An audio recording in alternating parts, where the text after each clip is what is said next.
میرے بھائیوں اور دوستوں، عزیزوں بزرگ ساتھیوں، اللہ تبارک و تعالیٰ کا انعام ہے، احسان ہے کہ اللہ جل شانہ نے ہم سب کو اپنے گھر بلایا ہے۔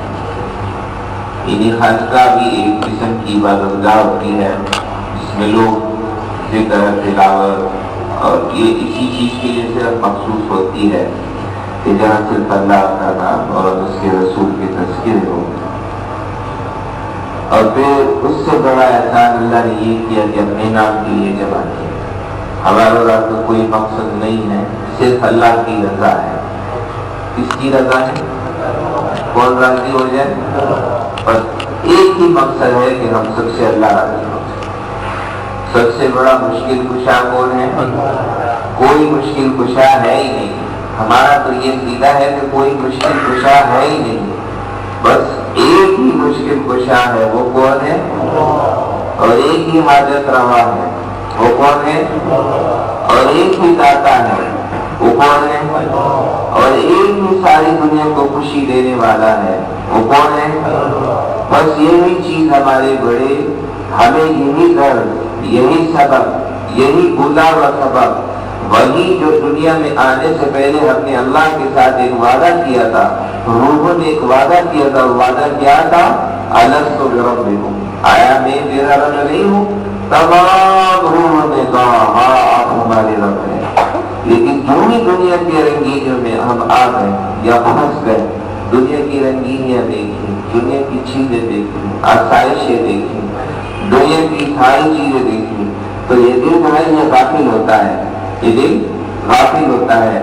طبیعت بھی انسان کی بدلتی رہتی ہے، ورنہ اس لیے اللہ پاک نے 4 موسم ہمیں دیے۔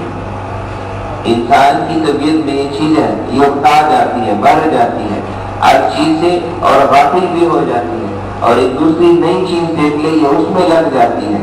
یہ ہر چیز دیکھا اس سے محبت ہو گئی، دوسری ہر چیز دیکھی اس سے محبت ہو گئی، تیسری ہر چیز دیکھی اس سے محبت ہو گئی، چوتھی ہر چیز دیکھی اس سے محبت ہو گئی، اس سے محبت ہو گئی۔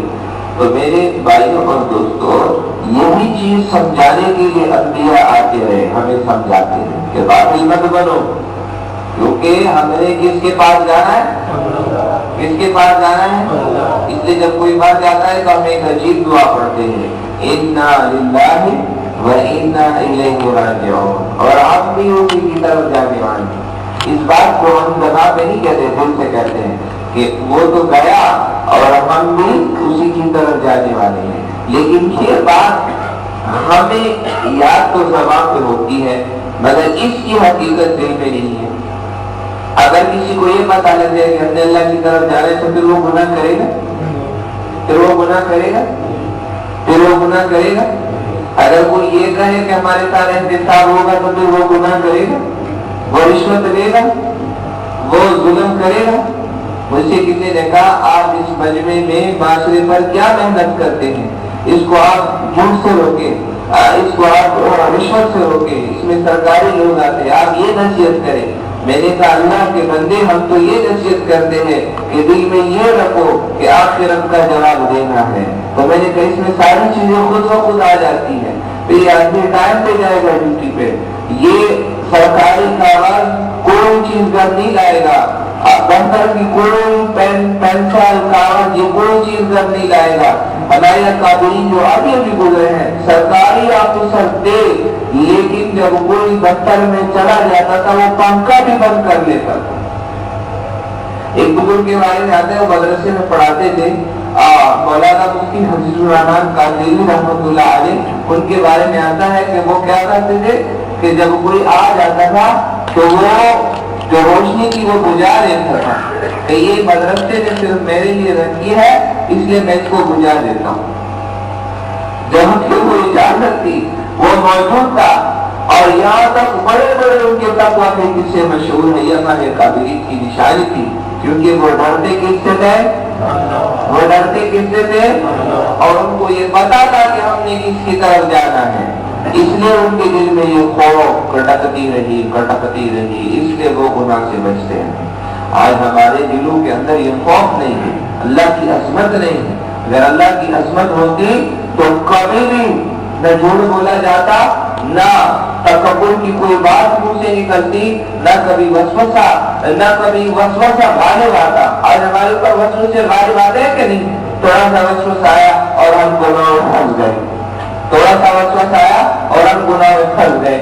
وہ اس لیے کہ ہم اتنے کمزور ہو گئے کہ ہم اس وسوسے کا مقابلہ نہیں کر سکتے۔ وسوسے کا علاج کیا ہے؟ جب بھی وسوسہ آئے، آسان علاج علماء نے لکھا ہے، لیٹے ہو اٹھ جاؤ، اٹھے ہو باہر نکلو، بس بات ختم ہو جاتی ہے۔ ہم کیا کرتے ہیں؟ اسی وسوسوں سے مزے لیتے ہیں۔ گناہ کرنا وہ ایک جرم ہے، پھر گناہ کو یاد کرنا یہ دوسرا جرم ہے، پھر گناہ سے مزے لینا یہ تیسری جرم ہے۔ ایک تو گناہ کرنا منع ہے، پھر ماضی کی گناہوں کو یاد کر ان سے مزے لینا یہ تیسرا جرم ہے۔ اس لیے ہماری یاد رہتا ہے جب بھی گناہ کا وسوسہ آئے اٹھ کے وہاں سے نکل جاؤ۔ نوجوانوں کو تنہائی میں جو مصیبت ہے، بزرگی کا کب پتہ چلے گا؟ فرمایا جب تمہاری تنہائی محفوظ ہو جائے، یہ بزرگی ہے۔ آج تو ہم سارے بزرگ ہیں، مسجد میں بزرگ ہے، مجلس میں بزرگ ہے، لوگ کے ساتھ بزرگ ہے، لیکن جب تنہائی ہوتی ہے بزرگی ختم ہو جاتی ہے، تنہائی کا شکار ہو جاتے ہیں۔ اس لیے حسنین کریمین کا قول ہے، امام حسن حسین رضوان اللہ علیہ کا، ان کا دونوں کا ملا کے قول ہے، فرمایا اپنی تنہائی کی حفاظت کرو، تنہائی کی حفاظت کرو۔ اس لیے تنہائی کی حفاظت کیا ہے؟ جب تمہیں گناہ کا وسوسہ پٹکے تم اکیلے ہو، اس لیے اسی وقت تمہارے ساتھ دوسرا شیطان ہے۔ اگر تم اس وقت ذکر شروع کرو، تلاوت شروع کرو یا مباح کام میں لگ جاؤ، کوئی دفتر میں ہے ایسا کرو، اب دفتر میں یہ ذکر شروع کرو، سرکاری کام چھوڑو یہ ذکر کرو، وسوسہ آ رہا ہے، نہیں، پھر مباح کام میں لگ جاؤ، وہ بھی عبادت ہے کیونکہ تمہیں ان کی تنخواہ مل رہی ہے، اس میں فوراً مشغول ہو جاؤ، اپنا دیہات بدل لو۔ پھر یہ بھی نہیں ہوتا تو پھر آپ یہ طریقہ لکھا ہے، ایک آدمی ہے نوجوان ہے بے روزگار ہے، ان کو تو اس سے بہت آتے ہیں، اس لیے اس کا علاج یہ ہے، صوفیاء لکھتے ہیں کہ پھر کسی نیک آدمی کے دکان پہ چلے جاؤ، آفس پہ چلے جاؤ، دوست ہے ملنے جاؤ، کہ جہاں اللہ رسول کا تذکرہ ہو وہاں بیٹھ جاؤ، وہاں بیٹھ جاؤ۔ ہماری مسجدیں بھی ہمارا رہی، اب وہ نہ نمازی رہے نہ وہ مسجدیں بنتے رہے گی، کیونکہ مسجدوں میں بھی جمعتیں شروع ہو گئی۔ یہ بہت بڑا مرض ہے، بہت بڑا مرض ہے، مسجد کے اندر غیبت کرنا یہ بہت بڑا مرض ہے، اور پھر نیک لوگوں کی غیبت کرنا اس سے بھی بڑا مرض ہے۔ اکثر لوگ مسجد میں چلے جاتے ہیں، امام صاحب جو ہوتے ہیں کبھی ایک پانچا اونچا ہوتا ہے کبھی نیچا ہوتا ہے۔ غیبت کی 3 قسمیں امام غزالی رحمۃ اللہ علیہ نے لکھی ہے۔ ایک قسم غیبت کی یہ ہے کہ آنکھوں سے دیکھا جائے، کیا کس چیز سے دیکھا جائے؟ آنکھوں سے دیکھا جائے۔ دوسرا یہ کہ سوچا جائے اس کے بارے میں، کیا سوچا جائے۔ تیسرا اور اس غیبت کو زبان سے بھولا جائے، اس غیبت کو زبان سے بولا جائے۔ یہ 3 قسمیں غیبت کی، ایک اس کی ایبوں کو دیکھنا، دوسرا اس کی ایبوں پہ سوچنا، تیسرا اس کی ایبوں کو پھر منہ سے بیان کرنا۔ یہ غیبت کی 3 قسمیں ہیں۔ پھر اس میں علماء سمجھتے ہیں کہ ایک وہ بات ہے کہ آپ کسی ایب کو اس لیے بیان کریں کہ وہ شر سے جو محفوظ ہو جائے، تو یہ عبادت ہے، لیکن وہ صرف علماء کرے، عوام نہ کرے، کیونکہ علماء کو طریقے آتے ہیں پھر شر سے بچ جانے کا، عوام کو نہیں آتے، کیونکہ کہیں اس میں ہماری نفس شامل نہ ہو جائے۔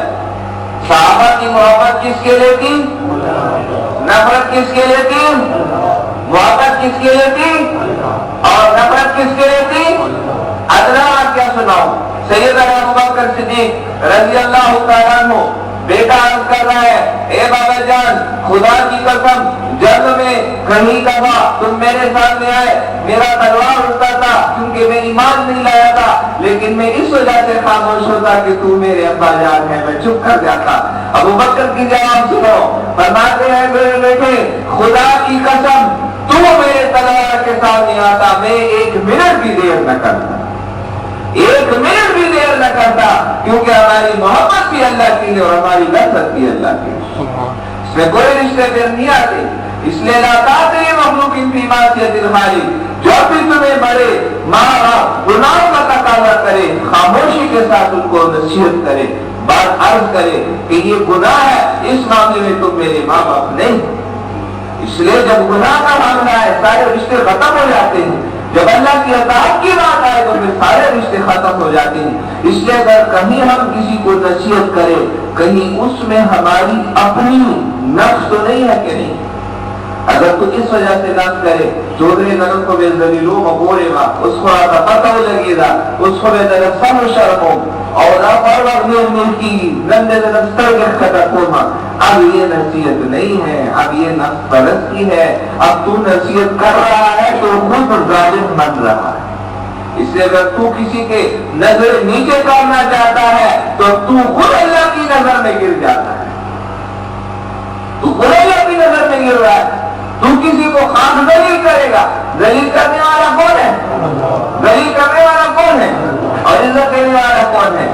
سارے کفار جمع ہو گئے، ایک محمد عربی، ایک محمد رسول اللہ ہے، خیر ہے ہم کوشش کریں گے اس کو ختم کریں گے۔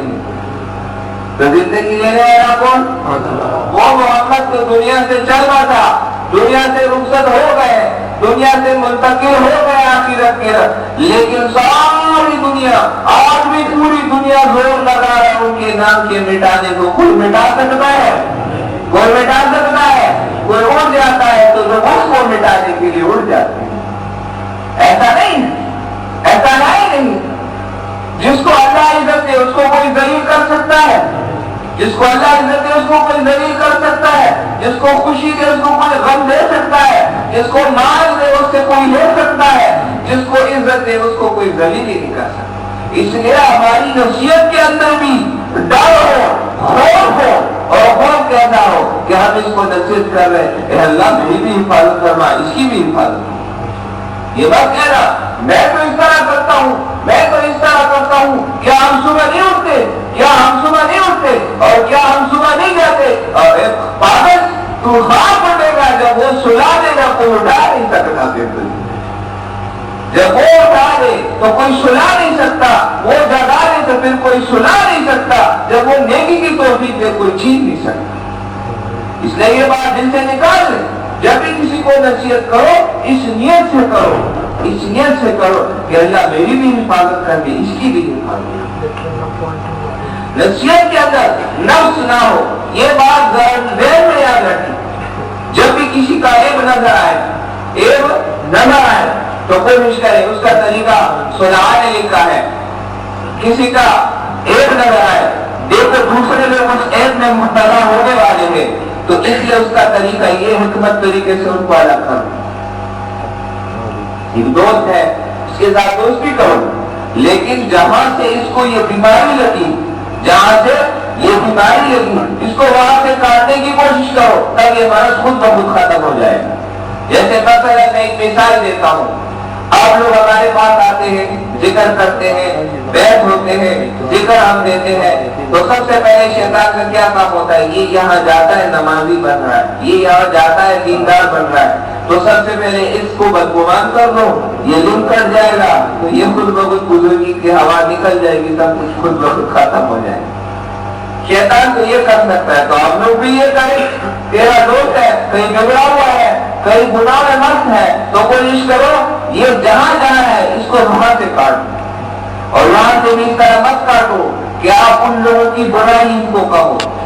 نہیں، برائی کہو گے یہ وہاں پھنس چکا ہے، یہ جا کے سیدھا ان کو کہے گا کہ جی میں آپ لوگوں سے کتنی محبت کرتا ہوں، دیکھو مجھے وہ دوست ہو رہا ہے میں پھر بھی آ رہا ہوں، تو تیرا رشتہ وہاں سے کٹ جائے۔ وہ جو لوگ تیری عزت کر رہے ہیں وہ بھی کل نہیں کہیں گے زمانہ منہ پر سے خبریں تھی۔ اب وہ زمانہ نہ رہا کہ جو نصیحت کو لوگ نصیحت سمجھے، اب لوگ نصیحت کو بھی نفس پرستی سمجھتے ہیں، اب نصیحت کو بھی نفس پرستی سمجھتے ہیں۔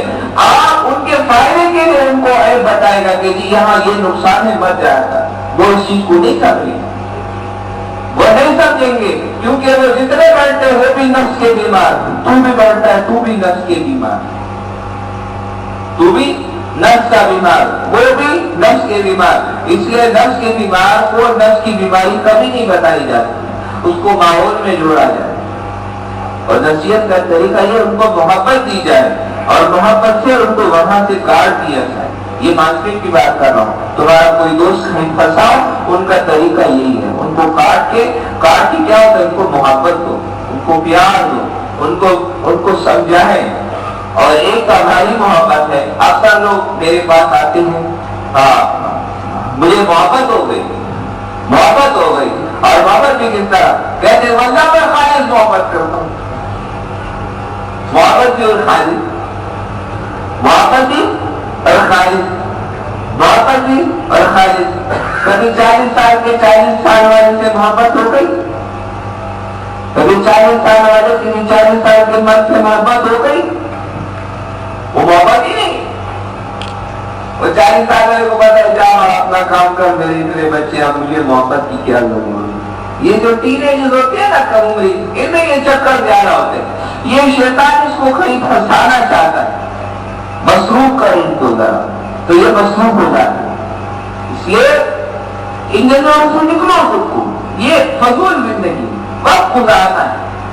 ایک ہمارے اکابر فرماتے ہیں کہ جب تمہیں کسی سے محبت ہو جائے نا جی، وہی لڑکی ہے، آپ اس کو یہ سوچے کہ اس کی عمر 60 سال ہے، اس وقت اس کے دانت نکلے ہوئے، بال سفید ہے، پھر محبت کرو گے، پھر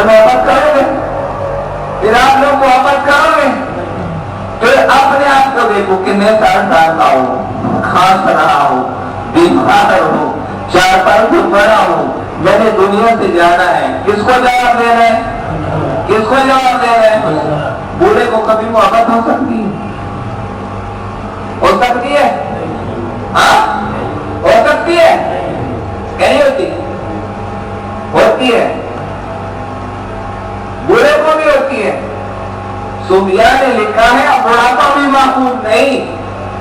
جس آدمی کی جوانی میں آنکھ میں حیا نہ ہو، بڑھاپے میں بھی حیا نہیں جاتی، بے حیائی ہوتی. بڑھاپے میں بھی حیا نہیں ہوتی. پھر وہ اپنے گھر میں بستر پر لیٹ کر نفسانی خواہشات اس کو آنکھوں کی ذریعے تک کر رہا ہے. اس لیے یہ علاج جوانی میں بہت زیادہ ضروری ہے.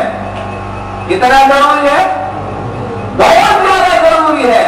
لوگ یہ سمجھتے ہیں کہ بیمار ہے، بخار ہے، اس سے زیادہ ضروری ہے علاج اس کا ضروری ہے. اس لیے نفس کی بیماریوں کا علاج انتہائی ضروری ہے. جو آدمی بے حیائی کے ساتھ مرا، ایمان کمزور رہا، آگ سے حیا گئی، پر سمجھو ایمان بھی چلی گئی، ایمان بھی چلی گئی. اس لیے اللہ کے بندو، وہ تو اس مرض کو لوگ روتے ہیں، اس کا کڈنی فیل ہو گیا، اس کو کینسر ہے، اس کو پڑا ہے، اب اس مرض کو ہو رہے ہیں. ہماری نسلیں خراب ہو رہی ہے، ہماری نسلیں خراب ہو رہی ہے. ایک عورت خراب نہیں ہوتی، ایک مرد خراب نہیں ہوتا، ایک خاندان خراب ہوتا ہے.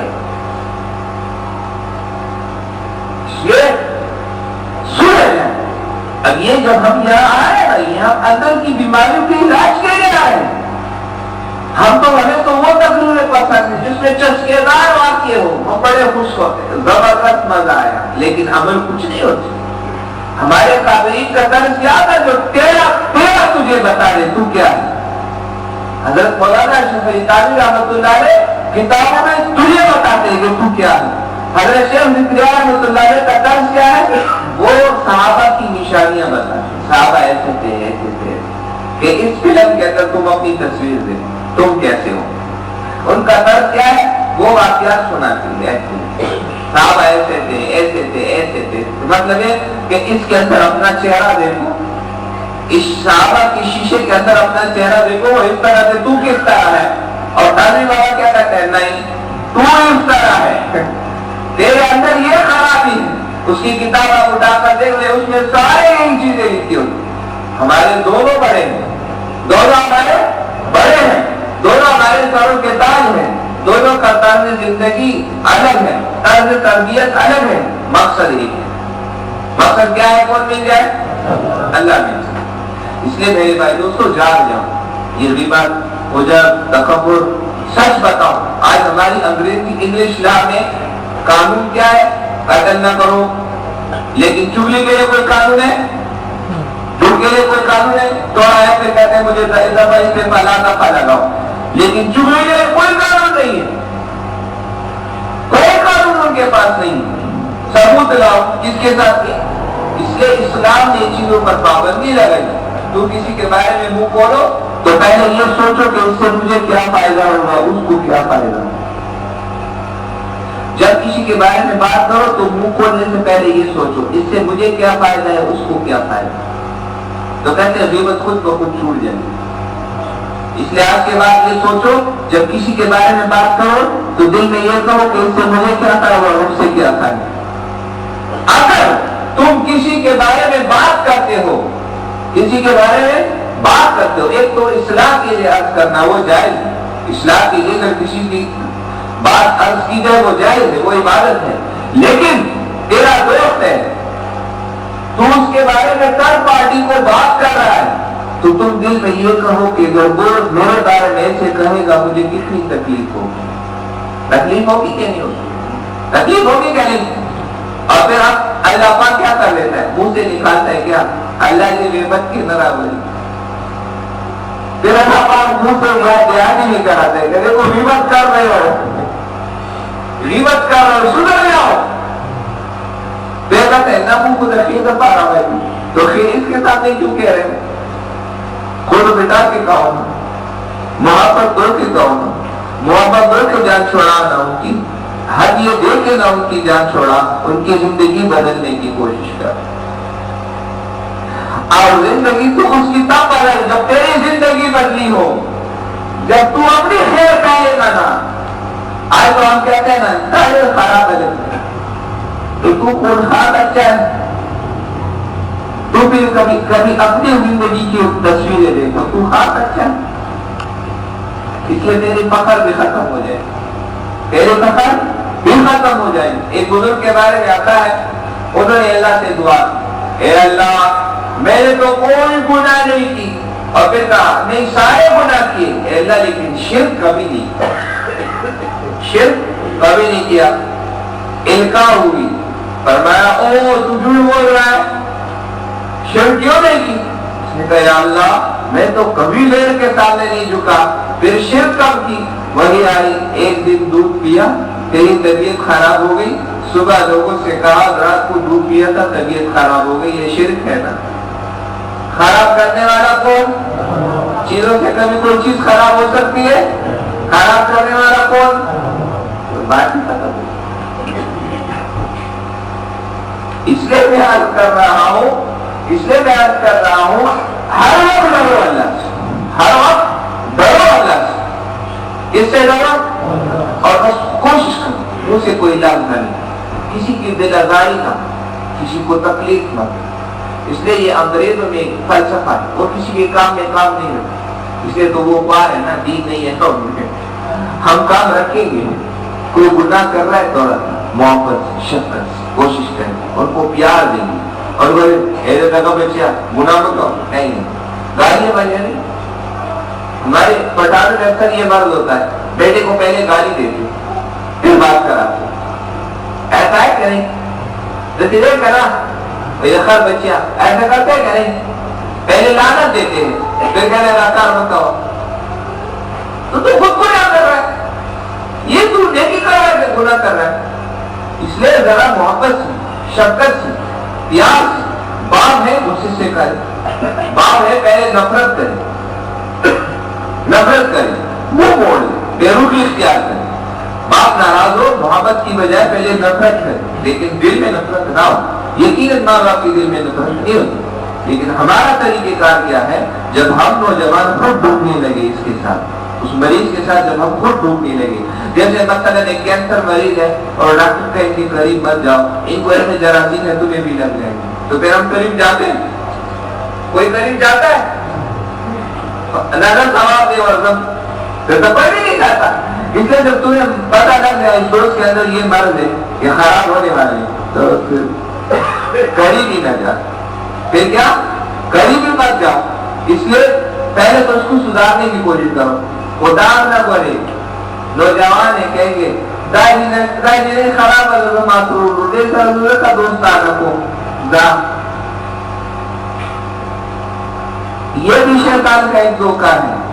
میں دوستوں کو کہہ رہا ہوں، دوستیاں نہیں کر رہا ہوں کہ آپ ان میں دوستانہ کو نہیں، وہ ہمارا کام نہیں، اپنا کام سے کام رکھو، خود ڈوب جاؤ گے. اس لگارے مولین کئی شادی پہ جا کے مجھ سے کہتے ہیں شادی پہ جاؤ، میں کہتا ہوں نہیں جاتا، بلکار دی گئی. اب ہمیں ضرورت نہیں، جب تم باپ بن جاؤ گے خیر پھر جایا کرو، پھر جایا کرو. اس جوانی میں کسی کے گھر مت جاؤ رات رہنے کے لیے. یہ دروڑ کرو، ماما کرو، ان چکروں میں نہ پڑو. یہ نقصان ہے، سراسر نقصان ہے. تمہیں بھی نقصان ہو رہا ہے، لوگوں کو بھی. ایک بات آج اور کہوں، سمجھدار ہے سمجھنے کی کوشش کرے. کوئی پھپھی خالہ کا بیٹا تمہارے گھر میں بار بار آئے تو دل میں یہ کہنا کہ دو وجہ ہیں، دو وجہ ہے، یہ مخلص نہیں ہے کہ میرے گھر میں آ رہا. ہم یہ سمجھتے ہیں ابتدا میں نجدہ بڑے خالق دے اور ان کے فقر ذکر آجی. کوئی کسی کے گھر میں بغیر غرض کے لیے 5-6 دفعہ سے زیادہ نہیں جاتا، اور یہ ہر وقت آ کے بیٹھا ہوتا ہے. تو یہ بات دل میں لگا کے بیٹھو، ڈر جاؤ کہ اس کی آنکھ میں، اس کے دل میں کوئی فتور ہے اور یہ شے پیدا ہو جائے. اس لیے اس چیز سے خبردار رہو. کیا رہو؟ خبردار رہو. اور آپ کو جوان بھی کسی کے گھر مت جائے، اپنے رشتہ داروں کے ہاں رات رہنے مت جایا کرو، یہ فساد ہے. اور اپنی جوان بیٹیاں 14 سال 12 سال اس کے بعد کہیں گھر رہنے کے لیے، رات رہنے کے لیے مت چھوڑا کریں. اپنی ان میں والدین بیٹھے ہوئے ان کو بھی نصیحت کر رہا ہوں، اپنی بیٹیوں کو اپنے بیوی کے بغیر مت جایا کرے، رات رہنے کی بالکل اجازت مت دیا کرے. اپنی اولاد کو اپنی آنکھوں کے سامنے رکھو، شیر بنو، بزدل نہ بنو.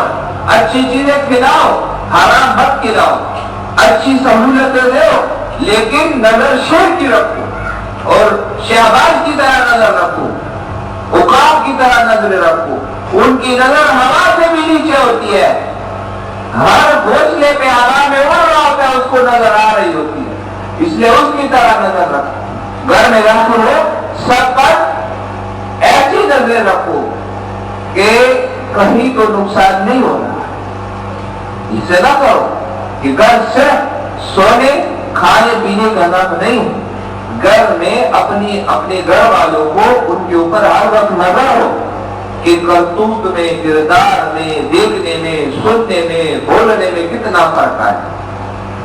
ایک بات آپ کو بتاتا چلوں، بعض لوگ کا کاروبار چل رہا ہوتا ہے، بہت ترقی ہو رہی ہوتی ہے، پیسے گھر میں آ رہے ہوتے ہیں، بیگم کے منہ سے ایسے لفظ نکلتے ہیں، منہ خدا کیوں مرا اور مکہ مرا اور مجھے سنگر اور نہیں کی ہوا تاکہ خیر سوار نہیں تھی.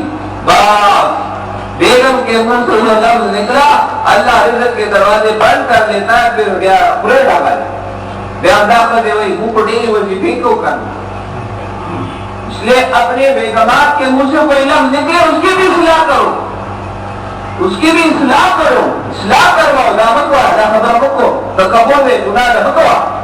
جب بھی کوئی تمہاری بیگم کسی بیٹی کی، کسی کزن کی عزت کی بات کرے تو ان کو روک لو، ان کو منع کرو. جنانا ہوا تو وہ بڑا رشتہ، ساری دنیا کی بیٹیاں ہماری بیٹیاں کریں. اگر پھر بھی تم نہیں روک سکتے تو ایک اور بات دل میں رکھ لو. وہ بات کیا ہے؟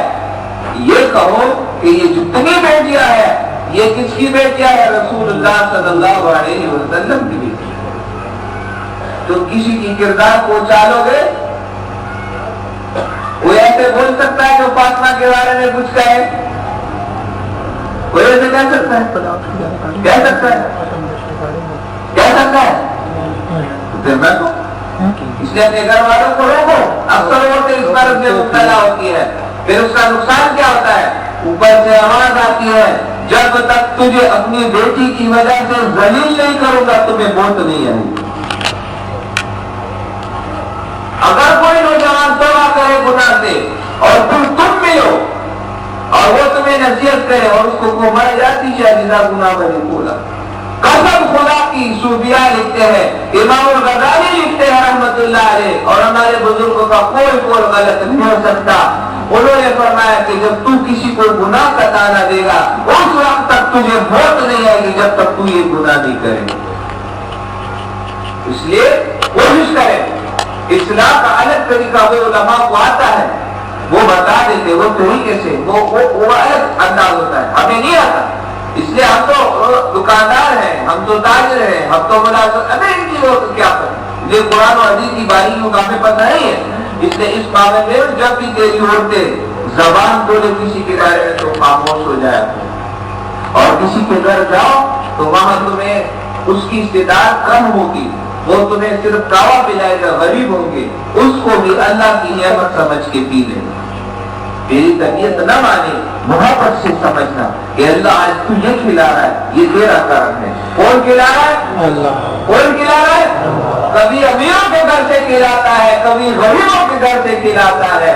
برتن تو وہی ہے، برتن بدلتے ہیں، در نہیں بدلتا، ہاتھ وہی ہے، صرف انداز بدل جاتے ہیں۔ کبھی پیسے اکاؤنٹ جو ہے تمہیں نیشنل بینک سے ملتے ہیں، کبھی NCB سے ملتے ہیں، کبھی پیسے تو پیسے وہی ہیں، اس لیے صرف بینک بدلتے ہیں۔ کب تو غریبوں کے ہاں جائے گا، وہ کعوہ پلائے گا، اس کو بھی اللہ کی نعمت سمجھ کے پینا۔ کبھی تو امیروں کے گھر جائے گا، اچھا کھانا کھلائے گا، پھر دل میں یہ مت کہنا جو ہو خدا کو رضا سے خراب رضا بسم رکھو، اس کی محبت کی خاطر وہ بھی پی لیا، وہ بھی کھا لیا کر، اور یہ سمجھنا کہ یہ کون کھلا رہا ہے، اور یہ مت کہنا تم کون کے خدا نہیں، تیرے گھر میں کھلانے والا کون ہے اور اس کے گھر میں کھلانے والا کون ہے؟ بس کسی کو زیادہ دیتا ہے، کسی کو کم دیتا ہے، یہی رب کی قدرت ہے۔ رب کی قدرت کیا ہے؟ کسی کو غریب بنا لے، کسی کو فقیر بنا لے، فقیر کو اٹھا کے بادشاہ بنا لے، یتیم کو بٹا کے بادشاہ بنا لے۔ تیمور بادشاہ، اس کا اپنا نام تھا تیمور لنگ، یہ کون سے لبڑا تھا۔ ایک بزرگ راستے سے گزر رہا ہے، یہ نوجوان ہے، پاؤں پہ پاؤں اٹھا کر بیٹھ، اکثر لوگ کرسیوں میں تکبر کی وجہ سے ایک پاؤں اٹھا کے دوسرے پاؤں پہ رکھتا ہے، یہ تکبر کی بہت بڑی علامت ہے، یہ تکبر کی بہت بڑی علامت ہے۔ اور یہ کرسی پر یہ پاؤں ڈال کے ایک پاؤں پہ ایسے پاؤں بیٹھ کر یہ بیٹھنا، اس پر انگریزوں میں بھی کتاب لکھی، ہمارے علماء نے ادب کے خلاف اس کو لکھا ہے۔ انگریز بھی اس کو کہا ہے کہ یہ صحیح نہیں ہے، غیر بھی اس کے کہا ہے کہ یہ شریعت کے خلاف ہے، اور یہ دوسرے کی طرف پاؤں کرنا یہ خلاف ہے۔ ایک طرف ایک دن یہ نوجوان لڑکا تیمور چھوٹا تھا، انہوں نے ایک پاؤں کو دوسرے پاؤں کے اوپر ڈالا تھا، وہ بزرگ گزر چکا ہے، کہتے یہ بادشاہ بن جائے گا، یہ پاؤں اس کے راستے میں آڑ بنے گا۔ دوسرے بزرگ نے کہا یہ پاؤں کیسے آڑ بنے گا؟ فرمایا یہ تکبر کی علامت ہے، اس لیے یہ بادشاہ نہیں بنے گا۔ تو دوسرے نے کہا اللہ پاؤں توڑوا دے، آگے جا کے پاؤں ٹوٹ گئے۔ اس کے بعد لڑا ہوا اور بعد میں لکھا کہ تیمور بادشاہ بنا۔ اس لیے میں بھائی دوستو، اللہ کی قدرت کیا ہے؟ فقیر کو اٹھا کے بادشاہ بنا لے، غریب کو اٹھا کے امیر بنا لے، امیر کو ذلیل کر کے فقیر بنا لے۔ میرے بھائی دوستو، یہ ہماری زبان کی وجہ سے بہت سے ہمیں نقصان ہوتا ہے۔ ہم اکثر یہ سمجھتے ہیں کہ جی زبان میں اس کا کیا، یہ ہم نے تو کوئی گناہ نہیں کیا۔ یہ بات یاد رکھے، 70 گناہ اس زبان سے ہوتی ہے، اور رسول اللہ صلی اللہ علیہ وسلم فرماتے ہیں اس زبان کی وجہ سے آدمی جنت تک ہوتا ہے، لیکن ایک لفظ زبان سے نکلتا ہے جہنم تک پہنچ جاتا ہے۔ اس لیے جب بھی کسی کے بارے میں بات کرو ذرا منہ سنبھال کے بات کرو۔ تمہاری بیٹیاں ہیں گھروں میں، تمہاری بہنیں ہیں اور ہماری مائیں ہیں، اس لیے اپنے گھر والے جب کوئی بات کرو تو اس کو روکو، اس کو منع کرو، مت کرو اس کی وجہ سے تو ہم ذلیل ہو رہے ہیں۔ اس لیے اگر سارے مسلمان ایسے ہو جائیں، تعریف کرنے والے ہو جائیں، تو پھر محبت رہے گی کہ نہیں؟ محبت رہے گی کہ نہیں؟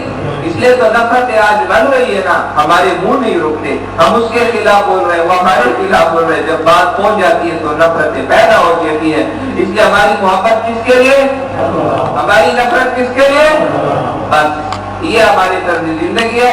اس لیے یہ صحابہ کی طرز زندگی تھی کہ وہ محبت بھی اللہ کے لیے کرتے تھے اور نفرت بھی۔ آج جو ہم جمع ہے، ہم کس کے لیے جمع ہے؟ اور جب جدا ہوں گے کس کے لیے جدا ہوں گے؟ اللہ کے لیے۔ اللہ مجھے اور آپ کو عمل کرنے کی توفیق نصیب فرمائے۔ مختصر سے ذکر کرتے ہیں، ہمارے بھائی کو نمبر شاہ صدر کے تشریف لائے ہیں، ان کا ہم ممنون و احسان مند ہے، مشکور ہے۔ پھر انشاءاللہ ذکر کی مجلس کے بعد یہ ہم دو نعت پیش کریں گے اور ہم سنیں گے اور پھر آخر میں دعا کریں گے، ٹھیک ہے نا انشاءاللہ۔ اور آپ لوگوں کی اب آپ کی خدمت میں عرض ہے کہ کہ ہم روزانہ الحمدللہ آپ لوگ گھروں میں جتنا درود شریف پڑھتے ہیں آپ لوگ کے سلسلے کی توسط سے ہم بھی تھوڑا بہت پڑھتے ہیں.